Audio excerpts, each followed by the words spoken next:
tous ceux qui sont proches de vous, tous ceux que vous aimez, vous devez faire les simulations. S'il meurt, je fais quoi? S'il meurt ce soir, si on m'appelle tout de suite qu'il est mort, on fait quoi?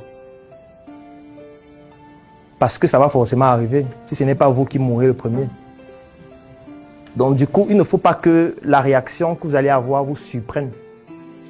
Parce que cette surprise-là peut être directement fatale. La preuve, il y a des personnes qui apprennent que tel est mort et puis ces personnes meurent aussi.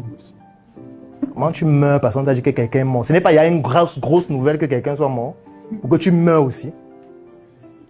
On doit même fouetter le corps des personnes pareilles. Je ne comprends pas comment on t'appelle. On te dit que quelqu'un est mort. Et toi, tu meurs parce qu'on a dit qu'il est... Tu ne trouves pas que tu causes trop le tort à la famille? On doit faire une réunion de famille. On fouette ton corps avant la mort. Il ne faut pas exagérer. C'est choquant, non? Oui, c'est parce qu'on n'a pas la culture de la préparation dans ce qu'on fait. Si ma copine meurt ce soir, je fais quoi? Est-ce que je pleure toute la nuit? Est-ce que je réfléchis sur la meilleure morgue où elle doit être? Et là, je commence à me documenter sur les morgues de la ville, les modalités, peut-être un budget déjà, une sécurité pour gérer ce genre de cas. Parce que ce serait grave si ta copine meurt et tu dois appeler les gens pour qu'on t'aide pour la mettre à la morgue. Tu ne trouves pas que c'est trop grave? Mais pourquoi il doit te prêter de l'argent pour mettre ta copine à la morgue? C'est ta copine, mon Dieu. On n'était pas ensemble, nous tous sur elle. Bats-toi, mon frère. Tu n'as pas pensé à ça avant? Elle est morte, la vie continue, mon frère. Si ton copain meurt ce soir, tu vas faire quoi? Tu fais quoi? Tu n'es pas préparé, il faut donc te préparer à ça. Tu ne veux pas imaginer, hein?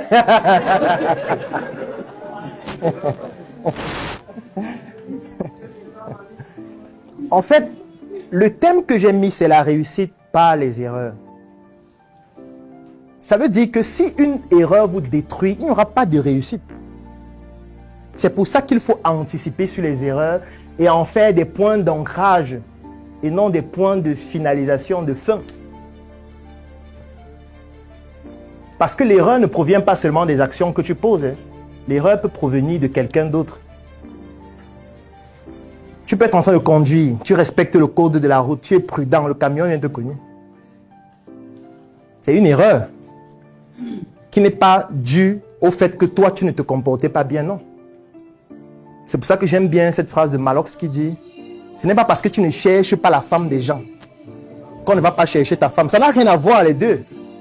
Ce n'est pas parce que tu es humble, tu ne déranges pas les femmes des gens, tu aimes juste ta femme, que tous ceux qui sont autour de toi ne vont pas courtiser et vouloir coucher avec ta femme chaque soir. Non, ça n'a pas de rapport.